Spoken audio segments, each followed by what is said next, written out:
La maestra María Guadalupe Figueroa es maestra en ciencias biológicas, es profesora en el departamento de El Hombre y su Ambiente, en la UAM Xochimilco, y bueno, nos va a hacer la ponencia, su ponencia se va a titular La importancia de los planes de manejo holísticos en la protección del paisaje.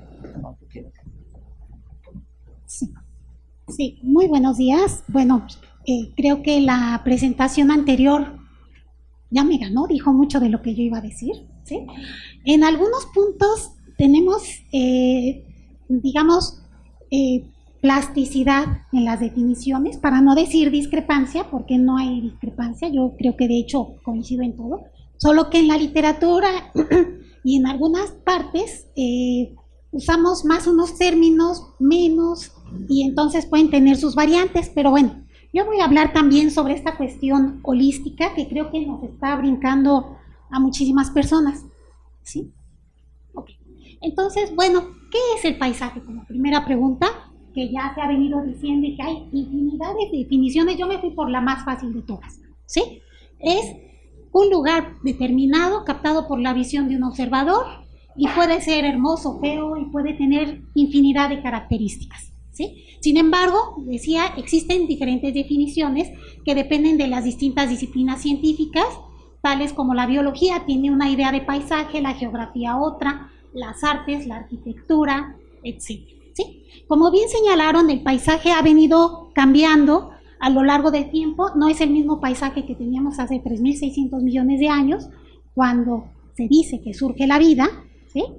Que no hay una atmósfera, bueno, que hay una transformación de la atmósfera, que las condiciones son totalmente distintas, y como bien decían, el paisaje no es estático, es dinámico, y aquí se muestra a través, pues, de una espiral, ¿sí? Entonces las cosas cambian, es como un proceso de la evolución, ¿sí? Entonces las especies que hay ahora han diferido completamente de las que surgieron hace tanto tiempo, y pues estos cambios se han dado a través de procesos evolutivos de transformación propios de la biología, ¿no? Que es la mutación, la recombinación o la herencia, la reproducción, la selección natural y otros tantos aspectos, ¿no? Hasta darnos lo que son los paisajes actuales. El paisaje forma parte de los ecosistemas y asimismo los ecosistemas del paisaje, o sea que dentro de un ecosistema podemos encontrar diferentes paisajes, pero cada paisaje en sí mismo puede ser un ecosistema, dado que el ecosistema no tiene una dimensión definida. Hay ecosistemas tan pequeños como una caja de Petri, hay ecosistemas tan grandes como un planeta o como una galaxia. Entonces, bueno, aquí tenemos que en términos generales un paisaje hermoso podríamos decir que es un paisaje saludable.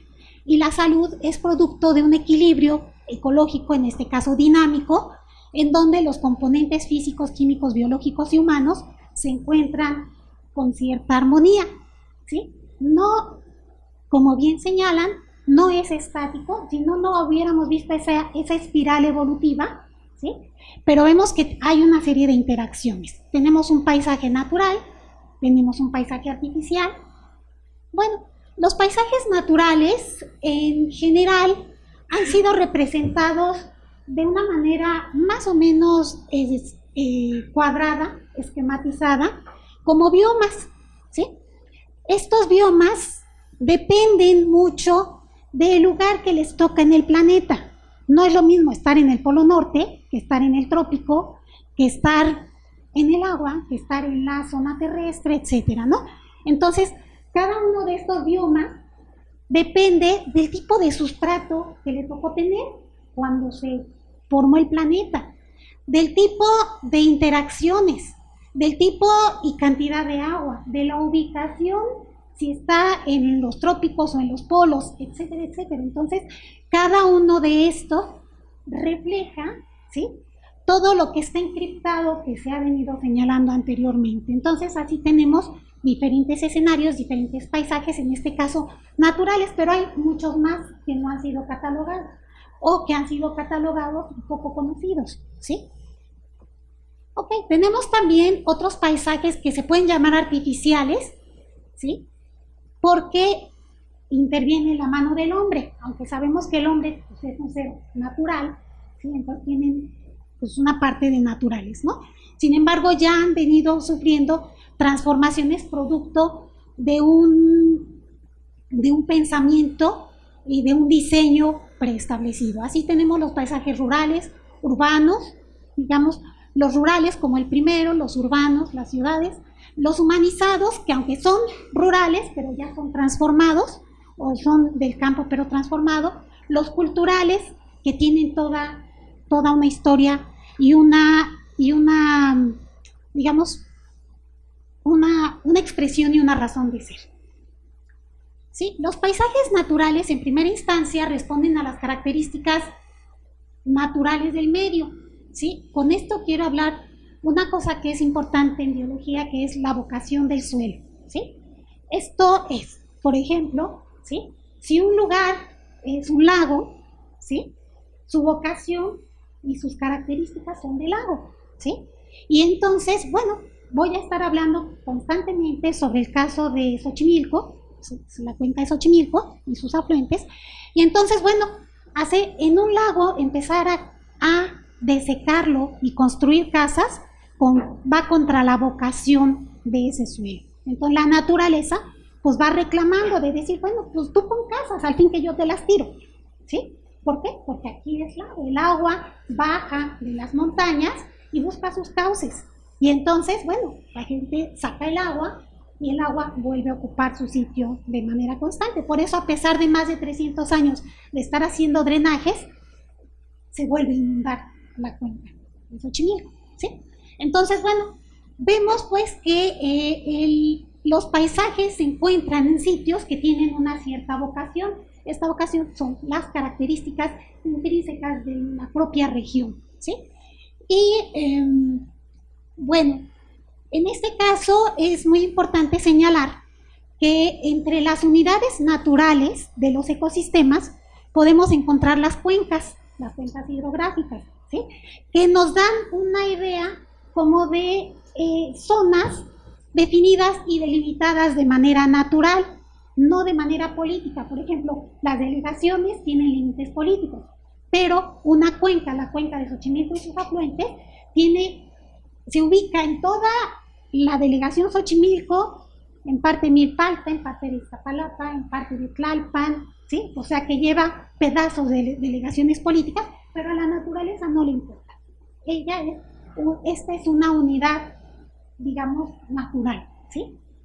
Estas cuencas, bueno, pues tienen sus propias características hídricas, tienen su tipo de suelo que hace diferente una cuenca de otra o una zona de otra. Como vemos, los suelos pueden ser ígneos, sedimentarios, metamórficos, derivados de estos, lodos, arcillas, limos y demás, y además tienen una biodiversidad característica que se ha venido formando en estos sitios. Y entonces, bueno, esto ha sido desde el origen de la vida hasta nuestros días, ¿sí? Y como dice allí, la cuenca se ha utilizado como una unidad de planeación y de manejo de los recursos naturales, tomando como eje principal el agua, ¿sí? Entonces, bueno, esto marca una estrecha relación entre lo que son las cuencas y los biomas. Bueno, ¿por qué es importante estudiar el paisaje? ¿Sí? Porque de alguna manera refleja la salud de los ecosistemas y de la humanidad misma en su conjunto, ¿sí? Si los paisajes están mal, podemos decir que la humanidad pues está mal, ¿sí? Entonces, bueno, y aquí, bueno, nada más a manera de ejemplo, ¿no? Pongo un cierto desequilibrio que se da en ecosistemas que han venido siendo eutrofizados. Aquí tenemos un cuerpo de agua todo verde, donde se desarrollan masivamente microorganismos que son nocivos, en este caso, para el hombre, ¿sí? Bueno, también podemos mencionar que los paisajes naturales, ¿sí?, se han venido artificializando, ¿sí?, con toda la transformación humana. Entonces, bueno, tenemos cuerpos de aguas, sitios mixtos, que tenían su flora, como allí tenemos la dalia, que es la flor nacional, los pelícanos, el ajolote, la rana, ¿sí?, que son algunos de ellos característicos de Xochimilco. Los pelícanos, podríamos decir que no, en un momento llegaron 2, 3 pelícanos, ahora están felices y ya hay más de 1000 pelícanos en la zona. Bueno, se han transformado estos sistemas y de esa flor dalia que les puse, aquí muy sencillita, de 8 pétalos, el hombre ha hecho transformaciones y tenemos las dalias compuestas como estas que se las llevaron a Europa y tenemos más de 50,000 variedades, ¿sí? Tenemos el amaranto, el maíz, que a través de procesos de selección natural, ¿sí? De, bueno, selección artificial humana, pero sin transgénicos, se han venido mejorando. Tenemos las trajineras, que es también una transformación del ecosistema, una ocupación del ecosistema y que tiene que ver con cuestiones culturales, así como la creación de otras cosas que forman parte del paisaje, como los temazcales o los almácigos para la siembra, ¿sí?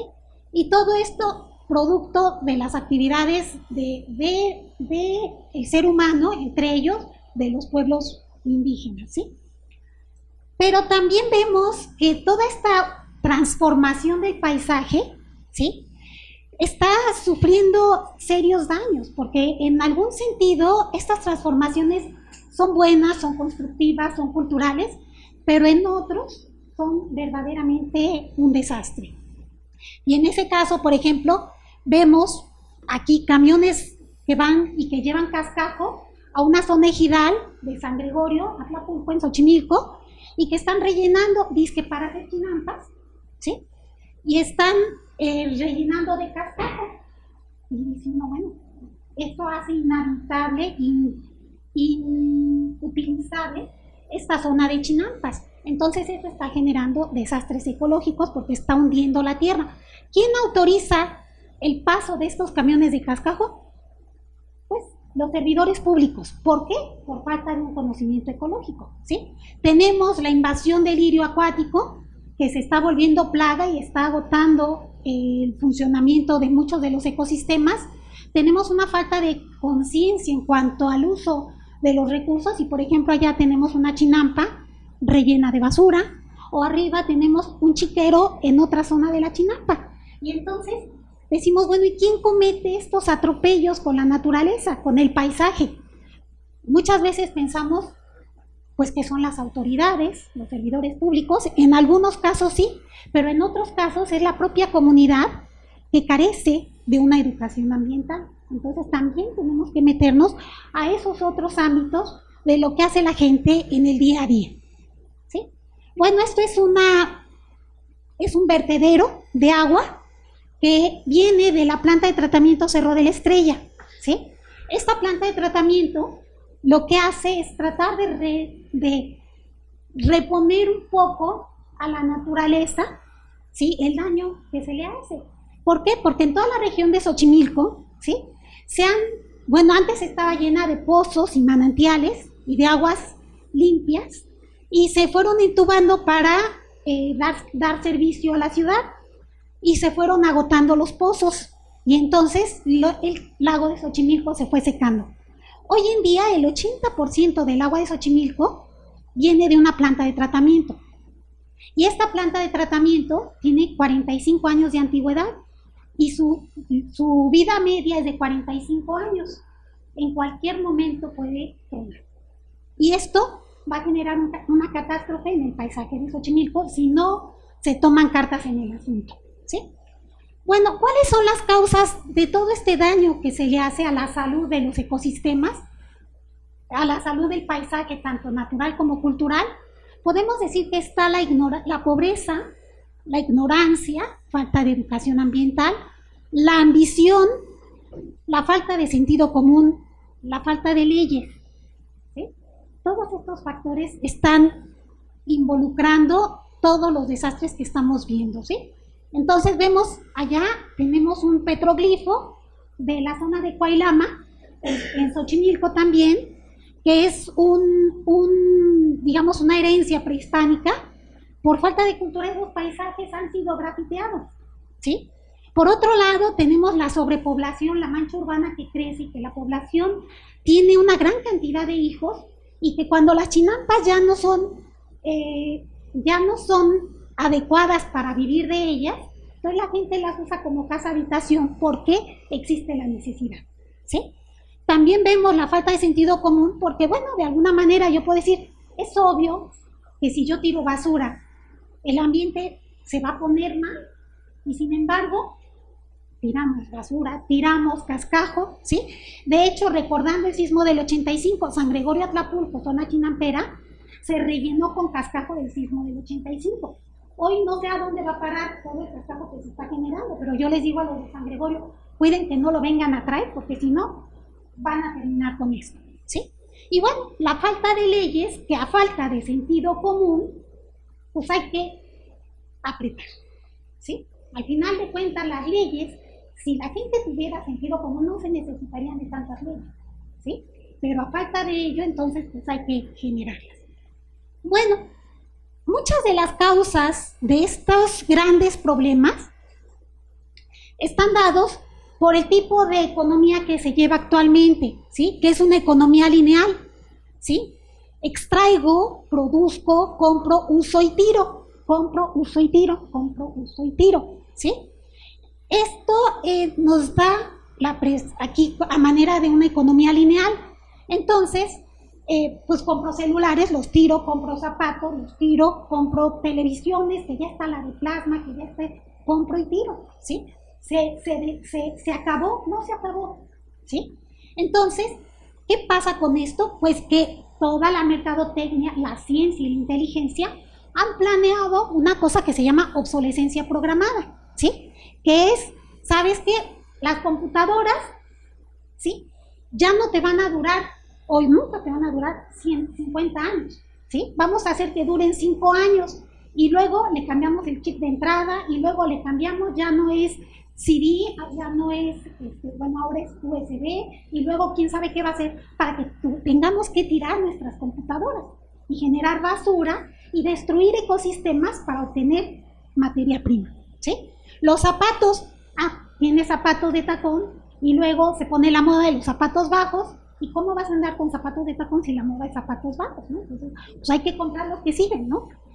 Y entonces los coches igual, hay que desechar el coche cada 8 años, ¿sí? Porque si no el programa no circula, ya no te deja circular, en lugar de darle mantenimiento y de repararlo.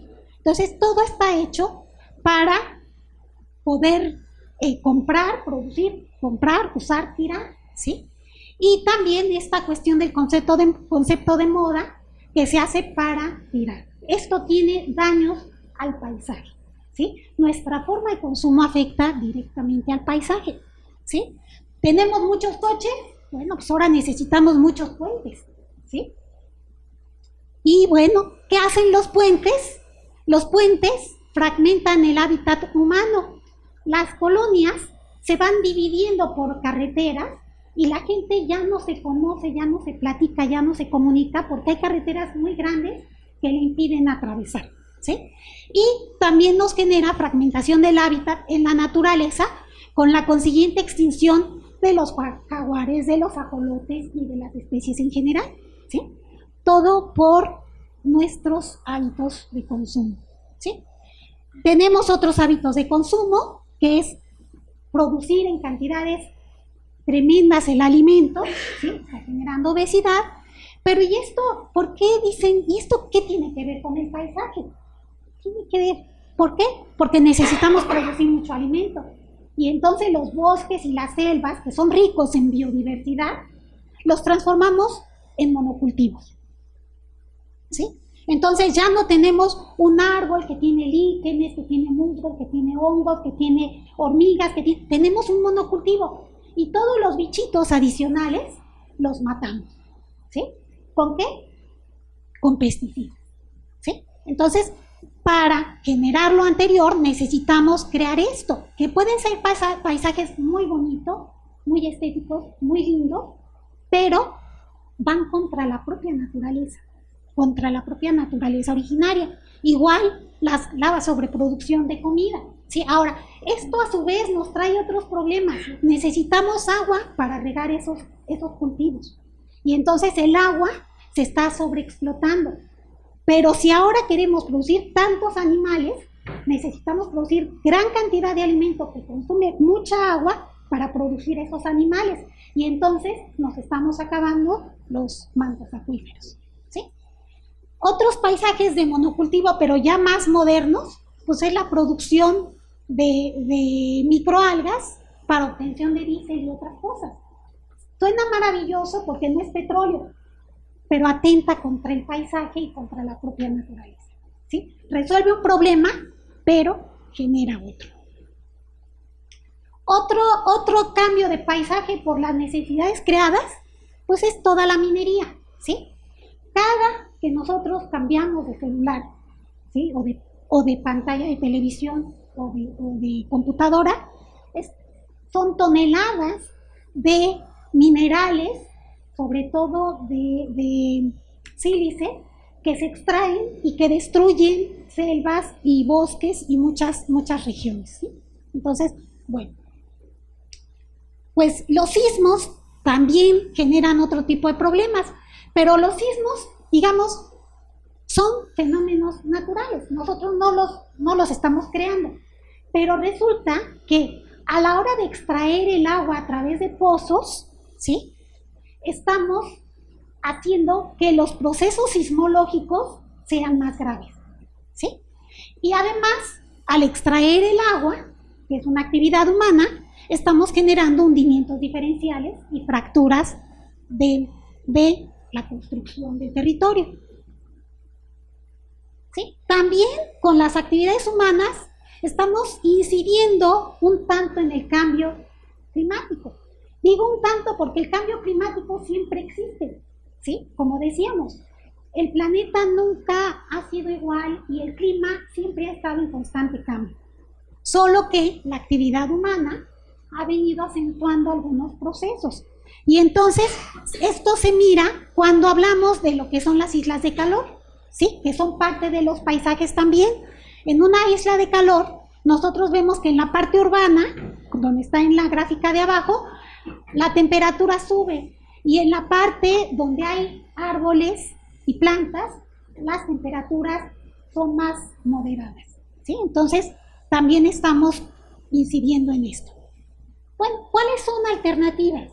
¿Sí?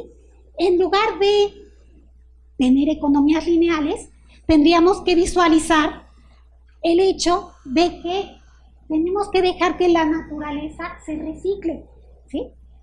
Ahora, esto de reciclar, decimos, son círculos, pero insisto un poquito con base en la presentación anterior, no son círculos cerrados, son círculos espiralados, ¿sí? Porque nunca las cosas son iguales. Siempre hay procesos de transformación, ¿sí? Pero en este caso, lo que se produce tiene que reintegrarse a la naturaleza y tenemos que consumir a una velocidad donde la naturaleza misma absorba los cambios. Sin embargo, lo estamos haciendo a una velocidad mucho más acelerada. ¿Cómo podemos, digamos, disminuir un poco estos efectos a la naturaleza y al paisaje? Tal vez con parques eólicos, y digo tal vez porque también hay estudiosos que dicen que esto resuelve un problema, que es la obtención de hidrocarburos, ¿sí?, el fracking y otras cosas, pero cambia el paisaje, ¿sí? Ya es un paisaje humanizado. Y aparte se dice que, de acuerdo con estudiosos que trabajan con aves, que estas hélices pues han decapitado y han matado a muchísimas aves, ¿sí? Entonces tendrían que ver opciones a esto u otro tipo de opciones, pero hay que estar considerando todos estos elementos dentro de este sistema integrador, ecosistémico, holístico, como ya se mencionaba, ¿sí? Porque está lleno de un conjunto de elementos donde la gente y la naturaleza tienen participación.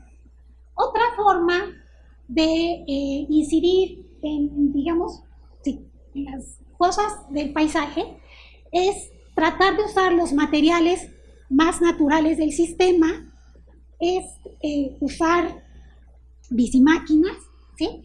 Y bueno, se tienen que contar con planes de manejo. ¿Sí? ¿Qué es un plan de manejo? Es un instrumento de gestión que permite al servidor público, a la academia y a los particulares diagnosticar, cuidar, proteger, diseñar, controlar y, en su caso, remediar de una manera flexible la salud de una región, ecosistema o paisaje mediante propuestas de trabajo y mecanismos para que se lleven a cabo.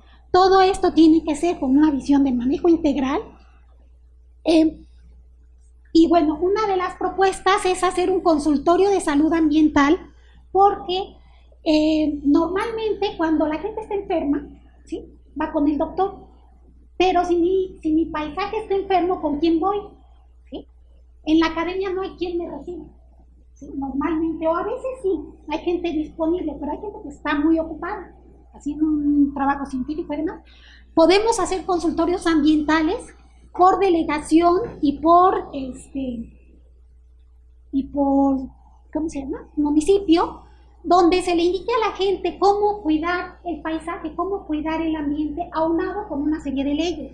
Y yo creo que por ley deberían de existir estos consultorios de salud ambiental, porque muchas veces la gente que ama el paisaje, que ama la naturaleza, tiene decisiones equivocadas y hace cosas malas que parecen buenas, ¿sí? Entre ellos, liberar pericos, ¿sí?, que después son plaga, liberar peces, Plecostomus, que después acaban con las pesquerías, sembrar Pinus pátula, que tiene sustancias que matan a otras plantas, y que entonces la gente dice que yo reforesté, pero ¿con qué reforestaste?